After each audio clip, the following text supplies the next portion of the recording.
Today on Homeworthy, we're taking you to Southampton, New York for a look inside interior designer Tim Godbold's show-stopping home. Inspired by his childhood love for science fiction and fantasy films, Tim has crafted each space with pointed geometrical lines, sleek furniture and finishes, and monochromatic decor. Tucked within the trees, the all-black exterior of Tim's home evokes a feeling reminiscent of a Bond villain's hideout. Enjoy! You're watching Homeworthy, where we believe every home has a story. To shop items inspired by this and other Homeworthy episodes, be sure to check out the product links below for amazing furniture, accessories, and more. Well, hello Homeworthy. I'm Tim and welcome to my home. I'm located in Southampton, New York. Coming in, let's look around.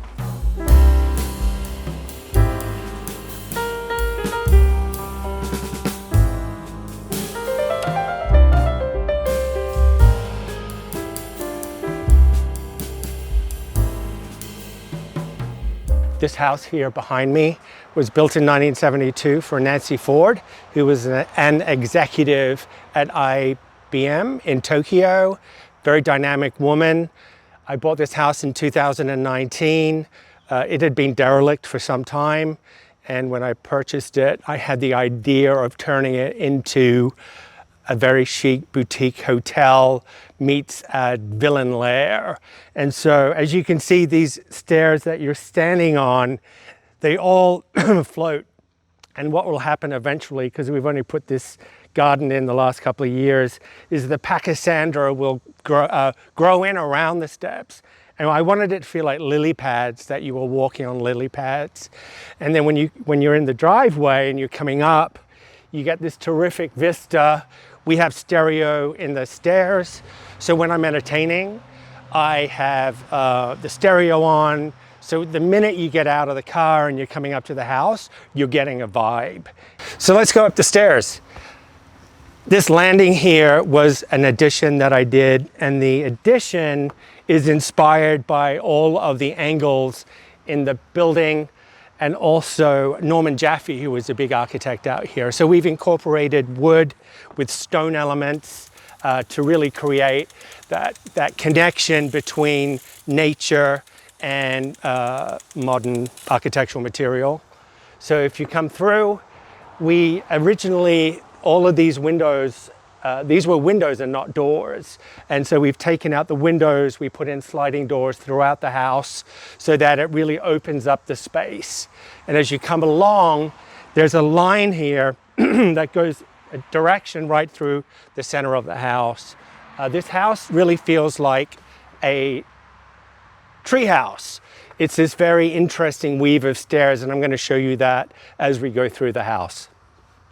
So here we are on the first floor of the house. Originally, when I purchased this house, this was all walls. It had a very small entrance, and it really felt very small. And so what I did is we blew out all of the walls on this side of the house, and we put in floor to ceiling windows. We put in a slider door. Originally, at the end of this corridor was the laundry room. So when you entered the house and you look down here, you would see a washing machine. And it felt really, obviously, very uninviting and not particularly inspiring. So we blew it out. And what we did is we created all of this wood paneling. And behind this wood paneling are all of the closets, all of the laundry, all of the washing machines. This is all custom millwork.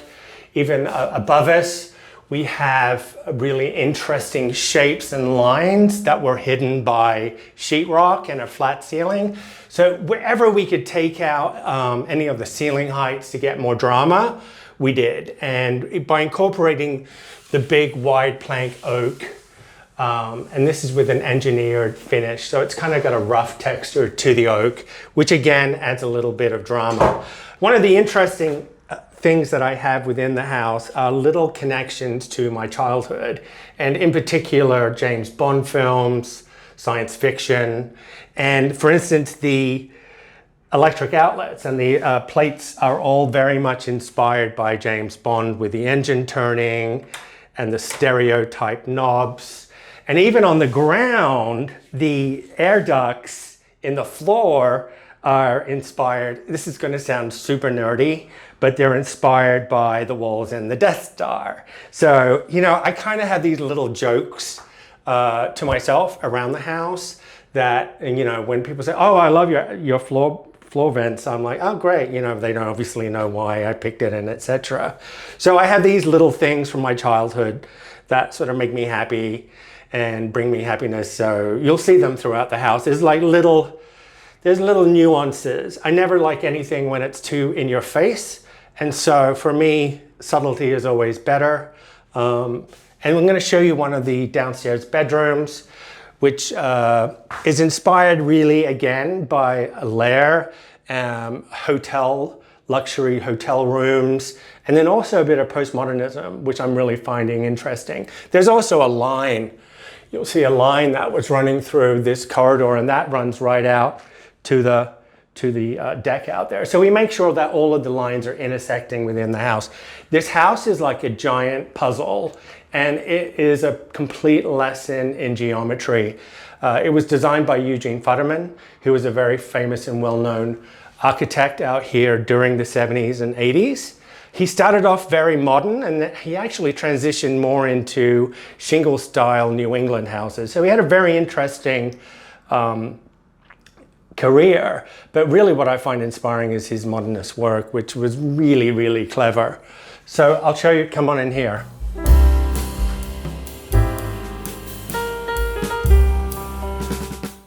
Okay, so as an interior designer and architect, I'm always trying to find new ways fun ways to make my house look a little bit more interesting. One of the really cool ideas that I had, well, I don't know, maybe I think it's cool, but the bathroom for the first floor, which has 2 bedrooms, didn't have any light in it. And I hate it when bathrooms don't have any light. So we did this cool panel, which allows natural light into the bathroom. So we have this really cool little element of see-through glass into the shower. And then, you know, I love art, I love books. I call this my toxic masculinity kind of layout. Originally, the bed in this room was facing, I think, this wall. And so what I did was I floated a custom bed. We did this really cool floating shelf. We put all my books, all my alien books that I've made. I've got Sex by Madonna. I've got Impey. All a bunch of architectural books, design books, Studio 54. So it's like all of the things that I love. This is a local artist. 2 of these are both New York and local artists. So I like to support them. So when I think about the colors and textures for my house, I always gravitate to neutral tones. Black obviously was an important part of the house. I will tell you one thing that drives me crazy about black houses is whenever I drive past a black house, I'll see this really beautiful black house, and then they put white drapery in the windows, which completely ruins the aesthetic of a black house. So all of the drapery in the house are all sliders and rollers, they're all automated, and they're all black. So when I close off the windows and the doors, the exterior still has this really beautiful sculptural look, and there isn't any break at all. But the colors and the textures, again, very neutral. You won't see a lot of color in this house. Again, it's my house. I'm not a big fan of color. I love color in art, but for this house, it didn't feel really right. In fact, when I first started this house and really designing it, I had a lot of circles and I was going to do a lot of curves in the house, but the minute I started drawing curves and circles, it really just did not work with this house at all. And so with all of these sharp angles, I'm still trying to create softness and warmth. And so there's a lot of texture in rugs, pillows, boucle walls, and that sort of helps soften the edges of the house. And then we also have this sort of cool built-in wall closet. Originally, there was a closet that was going into there was a door, right? So we had a closet, but then what we did is we took that closet out, closed it off, and gave that to the laundry room. So the closet that was for the clothes turned into the laundry closet. So what we had to do was come up with a clever way of being able to hang clothing for the weekend, and then storage, which I use now for fabrics. So we came up with this really cool system in steel. Again, we're getting that vibe of, you know, all my little science fiction and James Bond elements. And then we have this kind of really cool pomo type of decorative wall element that I just did on the fly. When I was working with my contractor, he would come to work and I'd be like, you know, I think today I want to do this. And I'd sort of draw him a picture, or I'd do it on a 3D model. And he'd be like, oh, okay. And we do it. And he'd be like, wow, that looks really good. You know, so we had a lot of fun. You know, the thing, I am single. I don't have somebody in my life saying, no, honey, I don't want to do that. You know, it's my house, so I could just do what I want. So this is a little guest bedroom, and I built a deck off this room so that it made the space feel bigger, because it's not a big house. It's only about 1,700 square feet. So one of the goals that I tried to do when I was, you know, working on this house was really open up to the outdoor areas and to give additional living space off the bedrooms. Yeah, so one of the features of this room is a really pretty little deck that we have. It's only about 8 foot by 8 foot, but it's enough space for you to be able to sit down, have a nice cup of tea in the morning, look out at the birds and the trees. This property was originally created in around the 1920s, and it was part of a larger estate. And I think around the 60s, they cut off some flag lots. And so when Nancy Ford purchased this house in 1972, I think she bought the land in 1971, what she loved about it was it already had these amazing established trees. So I've inherited this incredible landscape of trees. Like, for instance, this tree she planted in 1972 when it was yay high, and Nancy actually came and saw the house a couple of years ago because she was very curious as to know what was happening with the house.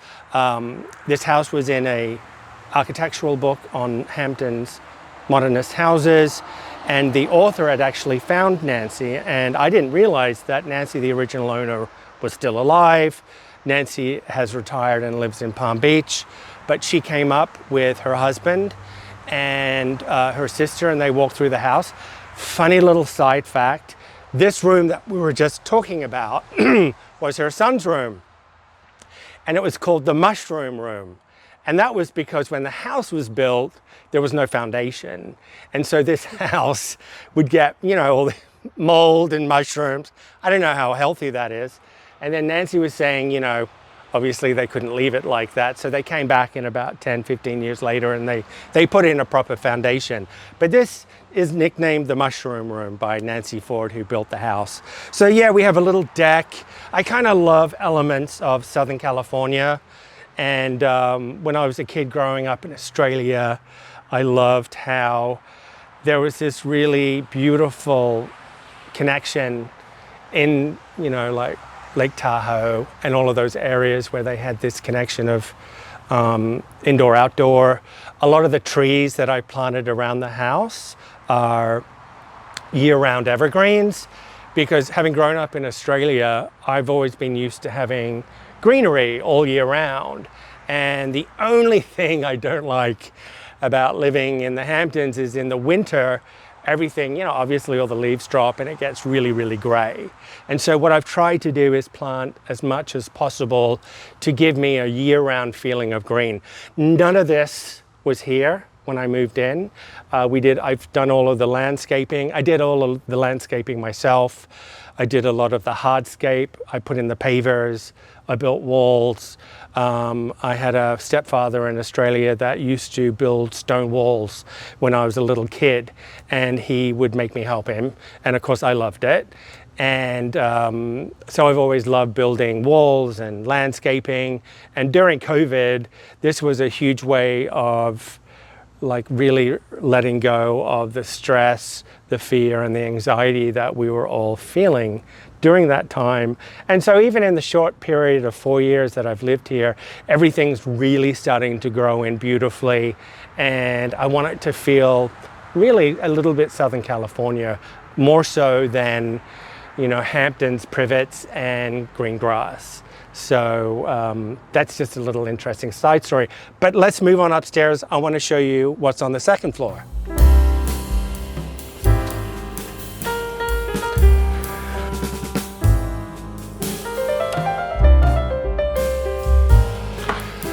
Okay, so here we come up to the main floor. I want to talk a little bit and show you the kitchen. This is originally the format of the kitchen. We only tweaked it slightly. What I loved when I first came into this house, when I was walking through it, was this massive light shaft, which gives you this beautiful amount of natural light that flows through. The only really change that I did for this area is that I added a storage area for my coffee machines and tea and water. And on this area, originally this was just going to be, this was an island. Same shape, but you could walk around it. But what I didn't have really was really good trash receptacles. And so we closed it off. We've added trash receptacles down here. And then weirdly enough, the stovetop never had a vent for exhaust. And so I put in a vent so that we can take air out when we cook. But literally it's almost the exact layout from the 1972. I just added a lot of, you know, mosaic tile. We came up with this custom terrazzo that I designed with a gentleman in Long Island City. You know, all of the faucets are all dark. We have lava stone hardware. And so it gives us a new element. I also wanted to get away a little bit from white oak cabinets, which seem to be everywhere right now. So what we did is we came up with a darker tone for the exteriors of the cabinet fronts. So with the open shelving, a lot of people either love them or hate them.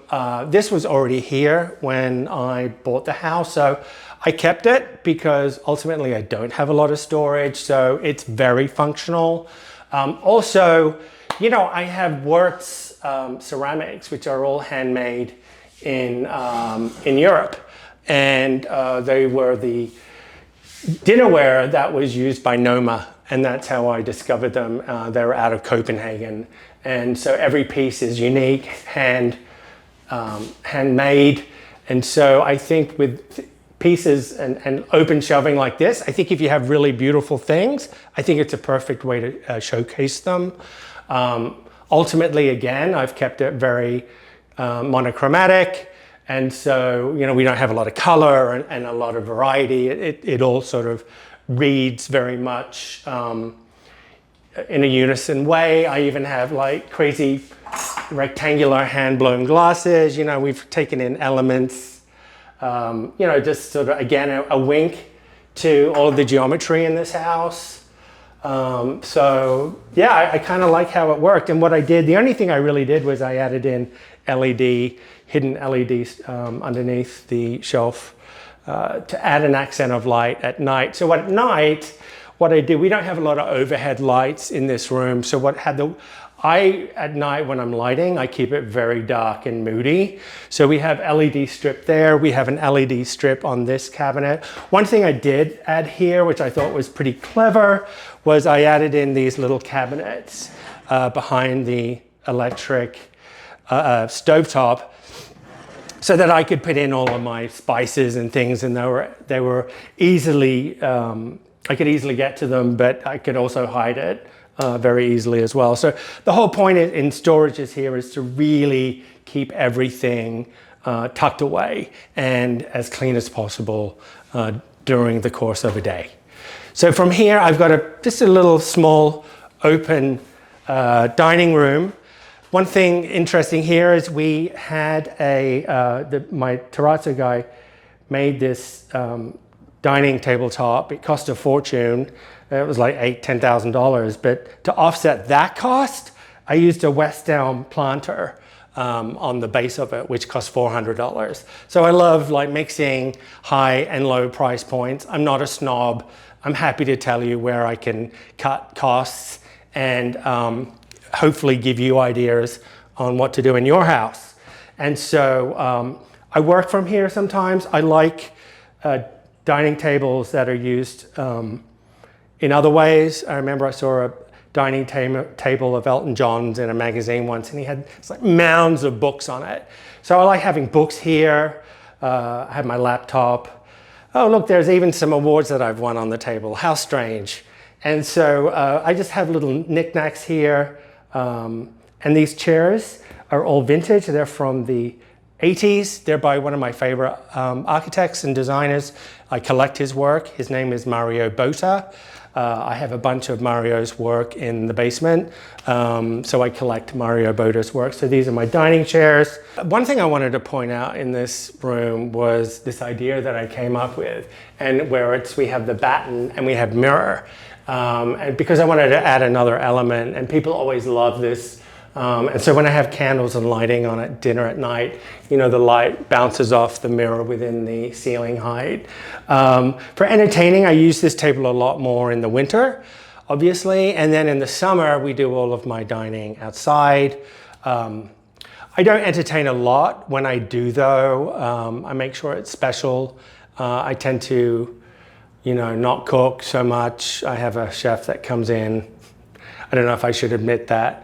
But I don't want to be bothered with the cooking. I just sort of really want to be focused on entertaining, talking, meeting people, discussing art, architecture, music, fashion. I love to just connect with people on anything creative. So I want to be really connected with the people that are coming here for dinner. So I leave all the cooking to somebody else who's better at it than me. But I will tell you, I make an incredible trifle. And I just read in the New York Times recently that trifles are back in fashion. So I can attest that mine is probably one of the best you could ever eat. But anyway, here we are. This is the main room of the house. As you can see, it's 2 levels. It's got this massive, expansive feel and vibe to it. You know, one of the I love this. This is my favorite room in the house. And at night when I sit down here, you know, we put in all of this really cool LED lighting behind the sofas. All these sconces are from the original house. You can see there's a wall texture on every wall in the house. What we did is we added a rough micro concrete plaster texture to every surface in this house. And I gotta tell you, it's aging really, really well. I wasn't sure if it would. The color I used on the walls is a color by Benjamin and Moore called Revere Pewter. And the Revere Pewter is a terrific base color. It's on the warmer grayer side. So what we did is we took that color, we added, I think, 30% white to it to lighten it up. And we've literally done the whole house. And so in here, originally this was a very boring fireplace. It was a square box and that was it. And I have always been obsessed with ziggurat temples, you know, whether it be Mesopotamian or Mayan, Aztec. In fact, Moonraker, one of those James Bond films, that is from my childhood, which I think was, you know, I think around 1980. The villain had an incredible lair in Brazil, and it had all of these really cool elements. And I've always just really loved them. And yeah, again, I was like, am I crazy doing this? I was like, I must be insane. But I thought, why not? You know, we framed it. I drew it up. I thought, you know what, if I hate it, I can always just tear it down. And again, my contractor was just like, I have no idea what you're doing right now. But he loved it. whenever my contractor comes back to this house, he's always like, oh my God, I love it, I love it. So, which always makes me really happy. I will say one thing though, whenever anybody comes to the house, I always get the same comment when they leave, and that is, thanks Tim, you know, I feel really inspired. And that's ultimately what I want. I want people to come here and leave with maybe a different perspective, and maybe a new perspective, and a different way of thinking about things. Because that's ultimately what I like to do. And so with this, I really just had a lot of fun. Nicer elements that I love in this room is the green wall. And originally, when I purchased this house, it was just a flat wall. And when I was a kid growing up in Australia, I grew up in a house that was by a Swedish architect. And we had all these really amazing built-in planters. And the exterior of the house looked very boring. Like you would never think anything exciting was going on inside this house. But then the minute you opened the door, it was very much like this. You saw these really cool angles and double height ceilings and really amazing like cathedral ceilings, and these massive columns that would just go up all the way to the top of the roof. And we had indoor gardens, and it was like, I loved it. So a lot of these elements are also from my childhood. And we had this beautiful indoor garden, and I know all about it because I was the one responsible for watering them and keeping everything green. So here what I did is I took an element that I'd seen at a Paul Rudolph apartment where he had, well, apartment houses, he used it a lot, but he would do angular walls. And so what I thought, well, you know, I've got the angles here on the fireplace. I want to carry the angle off this wall so that I create a bed for my plants. And so again, that's what we did. And another really cool element that I love about my house, I really love my house, I think you can probably tell that, is when I moved in, I had these skylights, and they must have been 20 years old. They barely worked. They were by remote control. The only way I could ever close them was I had to literally stand on top of 2 chairs with my remote going like this, trying to close them. And it got really, really annoying. And so I called the people that originally had installed them, and it was COVID. They were crazy busy. They never got back to me. No one ever came over. And I thought, well, what can I do? So I thought, well, let's put in these cool struts. So I drew it up on a 3D model, gave it to my contractor. Again, he scratched his head, but again, he loved it. He thought it was good. And what I love about this, it offers so many things. It's cut out 50% of the light. It's given me terrific light for the plants to grow. And then if you see over here, you get this incredible light play on the walls. And you get that throughout the day. And as the day and the sun moves, they really become this architectural piece of art. And it also, for me, goes back again to a film that I loved, which was called Blade Runner by Ridley Scott. And, you know, I mean, a lot of people didn't, you know, way younger than I am, but Ridley Scott in the 80s would do these films, and he'd, well, you know, Ridley Scott, Paul Schrader, who did American Gigolo, you know, they would have these blinds, right? And then they would pump smoke into the room, and then they'd put a light behind it. And so you'd get these really incredible filters of light and stripes and shadow play on walls. So what I've really done is I've able to kind of really create that. And as you see, it kind of really adds a really beautiful element to the house. An element of this living room, as you've probably noticed again, is geometry. And I have the coffee table, which was from the 80s. It's in travertine. We have a cylinder, a sphere, pyramid shape. I'm not very good at my geometry. I can't remember the actual names of them. But what I did is I've taken those elements. I created pillows on the sofas. These are from the 70s, actually originally designed in the 60s. This was purchased in Milan in about 2016 at auction, and I'd had it in storage for quite a few years. You know, when I did the interiors for this house, I didn't have a lot of money. And so what I did is I went through my basement, which is where I keep all of my extra things that I pick up along the way. And I had these sofas at an upholsterer, and I thought, you know what, this could work really, really well. And I'll give you a little tip for cat homeowners. It's always good to cover your sofas in a boucle, because if they ever scratch the fabric like this one does, you don't really notice it because it's already boucle fabric. So that's just a little cat tip. This is Minx. She's a little Scottish fold. She's pretty cute. And so that's sort of part of the elements. You'll also see a slight element of Santa Fe with the pottery sort of inlaid into open crevices and areas in the house. Again, that gives you a little bit of Santa Fe vibe, which I also love. I love Santa Fe. I love Mayan. I love Incan. I guess, being Australian, I've always been fascinated by American culture and its history. And so a lot of those elements are within this house.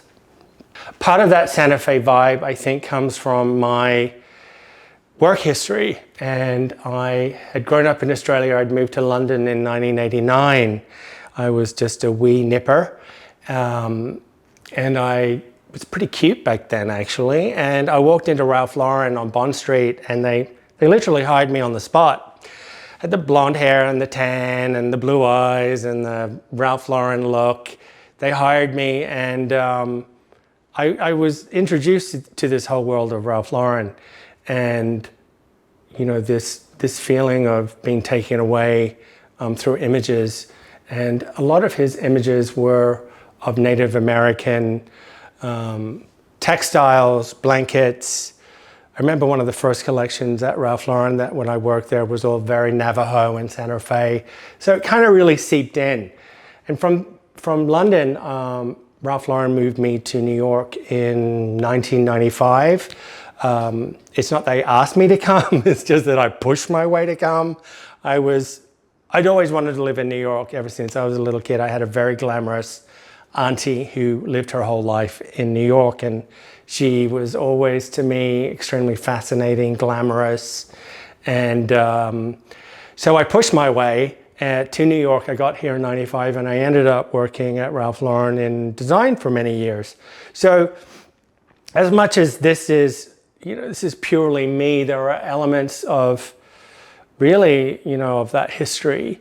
And one thing I learned at that company was not to spend too much time on trends. Because what you don't want to do, and I bring this through into my work as an interior designer, is I don't want anything to look too now or too trendy, because I want this house to age well. I don't want to be sitting in this room in 2 years' time thinking, oh God, this is suddenly out of fashion. So when you follow your own philosophy, what feels right to you, I think you come up with something timeless. Because I didn't design this house for anybody else. I didn't design this house to impress anybody. It's my play area. And so for me, all these elements just tell a story. And it really tells the story of my life. That sounds very dramatic, but it's supposed to be, it really for me shows the power of interior design and architecture. And I feel bad to say this so late in the conversation, but my father was an architect, and he really instilled in me this love of architecture.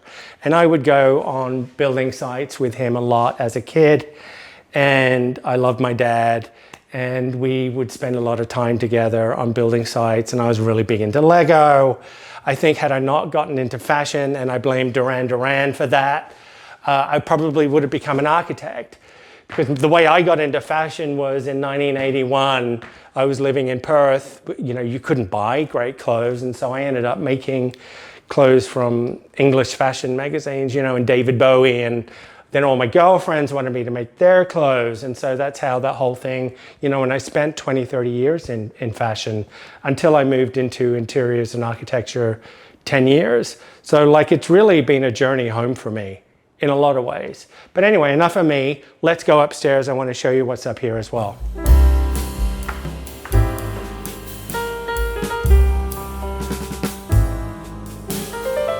Okay, so this is one of my favorite rooms.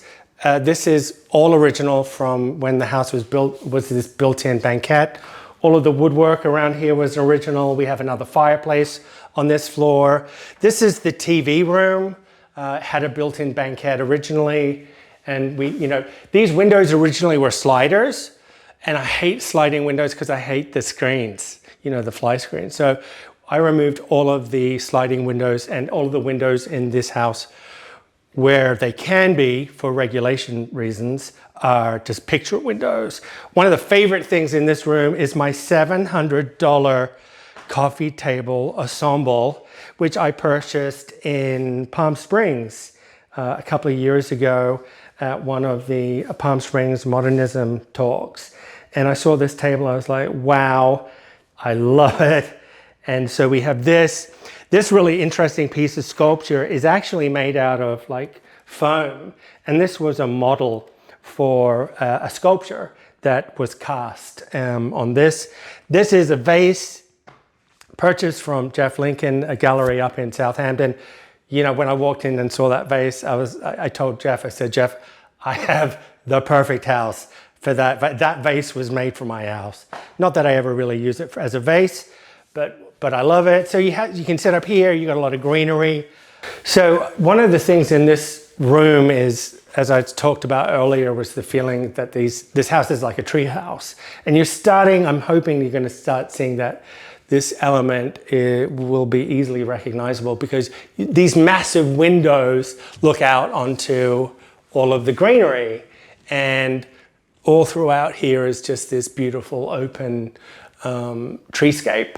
So this is the beginning of the tree house. You know, we got this central staircase that goes all the way up through the center of the house. And then in through here, we go up even further into my living area. And from there, you're gonna really feel like you're in a tree house. So let's go and look at it.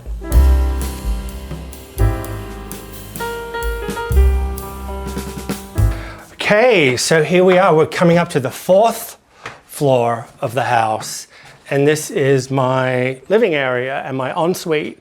When I first talked to you today, I mentioned how I wanted this house to feel a bit like a hotel.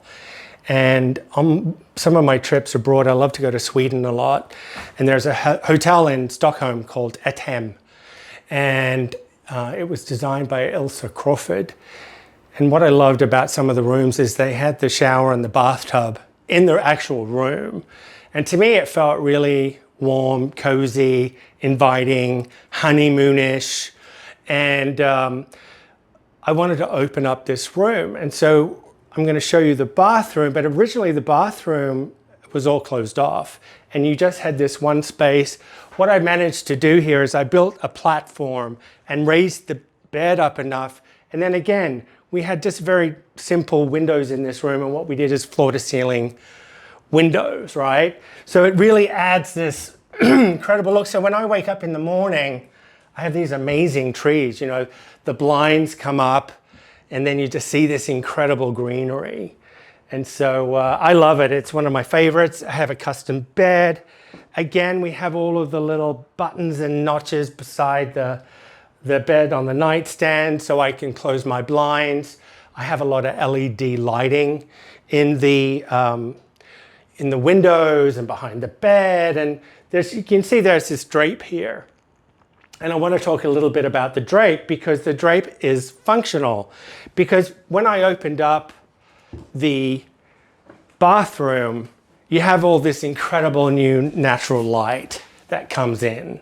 But I don't know about you, but I need pitch black darkness when I'm sleeping, and I don't want to wake up at 5 o'clock in the morning with sun coming in. So what actually happens is this drape closes all the way across this area through here, and it encloses it So it's pitch black at night. And then we have a fan that's, again, very lairish. We have air conditioning, so the whole area keeps very cool. Air is flowing, but it's pitch black. So I get to sleep, which I really need because I'm always working. So here we have this bathroom, which again, very inspired by, Villa and Lair's. We got stainless steel cabinets. We have very kind of concrete textured walls. What I loved about this paneling, it's actually an exterior paneling. And what I really loved about it is it's the pieces, the slabs are 8 foot by like 4 foot wide. So they're these really big slabs. So by doing the slabs, I didn't have to have a lot of seams in the textured concrete. So it just looks all like one piece. We have use of a dark travertine. I loved a soaking tub. So what I can do is I can sit there with my head there and I can watch my TV. And yeah, we have all of the fixtures. They're all very kind of modern and clean. This is by Graf out of England. And yeah, it's a great little room. I love my bedroom. Okay, so one last thing I wanted to show you before we head outside is my closet. But also while I'm standing here, you can see I have all this, again, another greenery planter that I put in. And again, it adds this really subtropical element to the house. But this was a really interesting space because originally they had it as an office and the closets were upstairs. In fact, there still is a closet upstairs, but it's hidden behind cabinetry. You can't see it, but I needed more space. So I turned the office into a closet, and because it's such a small house, I didn't want to close off anything because it would just make everything look smaller and smaller. And originally this was just a wall of cupboards, really boring. And so I thought, well, what can I do to, again, make it cool, make it feel like me? And I always remembered like Comme des Garçons stores or a Tom Ford store where, you had these really beautiful hanging rails that were suspended. And so what I did, and thankfully all my clothes are one color, and so it reads well. So what we did is I added in this floating hanging bar, and I didn't close anything off. I've left it all open.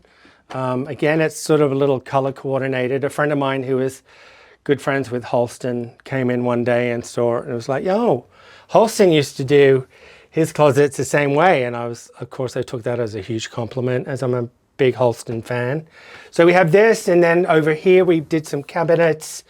You can see pictures of me when I was a little kid. Look how cute I was. And then these are all pictures of my family, friends, everyone that I've known really through my life, from Australia, London, New York, and beyond. So from here, I'm going to show you outside. Let's go.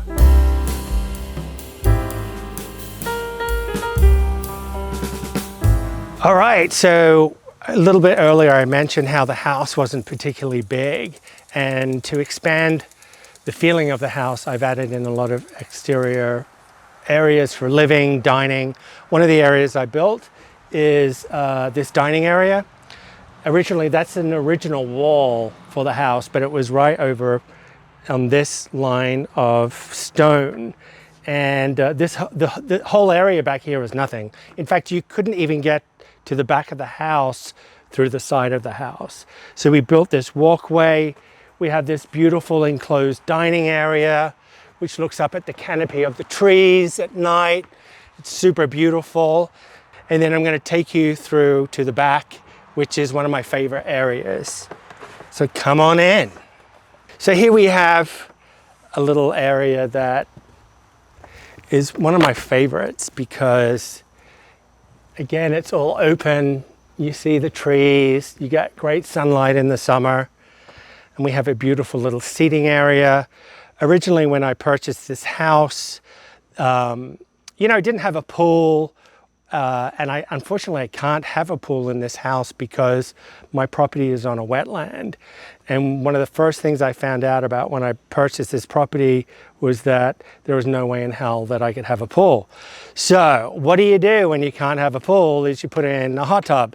So in the last winter, we put in a hot tub, and so it's all built into the deck, and you can easily just sit in here with your buddies, your girlfriend, whoever, and chill out, watch the sun go down.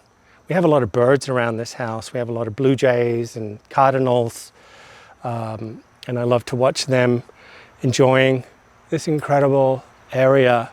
The chairs and all of the furnishing here is by Paolo Lenti, which is an Italian outdoor furniture company. They are super, super comfortable. And again, they tie really well back into the aesthetic of the house. And you can kind of see as well how, you know, the house feels a bit like a tree house. That's my bedroom up there. We have a friendly owl that keeps all the woodpeckers away from ruining the woodwork, because they love to try and find worms. Every now and then you may see a cat in a shot. So they also love living out here, and they're trained not to harm any of the birds. One of the other areas that I wanted to do was a fire pit. And so what I did is this was originally just a wall. All of this landscaping I did myself. I put all of these trees in, and the idea is to block out all of the neighbors' houses, driveways, so that I have more privacy during the summer and even privacy in the winter. So what we did is we took a center around these trees, and we've opened up a space for the fire pit. And from up there, you get a great silhouette of the house. And again, with the fire pit, I really utilize a lot of things that I loved as a kid. So I want to show you the inspiration and thought process that went into my fire pit, because it's kind of cool. So I want to share it with you. Let's go and have a look. Okay, so here we have the fire pit, and you'll see there's an interesting layout of textures and stonework. I wanted to utilize, again, sort of some of the things that I'd loved design-wise. One of them was a Charlotte Perriand Rio table, which I always thought was a beautiful table. But then again, I've told you already, I'm a nerdy kind of guy, but there was a Duran Duran logo in the 80s that they did for their side project Arcadia, and it had all these really cool dissecting circles and lines. So I utilized the Charlotte Perriand Rio table, that Duran Duran logo, and then there's a little bit of a nuclear signage in this, and as you see, it all splits up into different circular shapes. And then what we did is we took different size pebbles and mixed it with concrete steel trim. So this is all a steel frame, and then we just had fun, you know, putting in the cement, putting in the stones to be able to create these different patterns around this whole area. And then for the fire pit, I wanted to do something that was sort of really functional. And this way, what's great about it is all of my wood storage is around the fire pit, and it's easily accessible to anyone that they want to stoke the fire up. And as you can see, if we look back against the house, you kind of really get a feeling of the whole property and this split, fractured architecture that was designed by Eugene Futterman in 1972. Behind these trees is Michael Bloomberg's property, which was it's a beautiful estate. One thing I do know about his property, he does have a golf green that apparently is the same one as his favorite one in France. But as a neighbor, I gotta say, he's one of the best. Whenever I have a question or a problem, I remember when I first moved here, everybody was using their leaf blowers like every day, even on the weekends. It would drive me insane. So I got to speak to all the neighbors, and we made a rule that no one leaf blows either Friday, Saturday, and Sunday. And he's always been super cool about, anything that we have questions on. He's a great, great neighbor, and I'm a big fan. The garden I put it in all myself. Again, we have a lot of evergreens. And so what we do is, all of this deck is the original layout. We just had it redone in ipe, which is a wood allowed to be used for wetland areas. So around the house, I built this wall, built that myself, put in all of this. None of this was here when I moved in. I love Japanese gardens, so I'm creating my own little Japanese oasis. We'll be putting in more trees over here to block off more and give more privacy. What I wanted to create steps going down that would have all of these evergreens growing in it. So I love it looking very overgrown.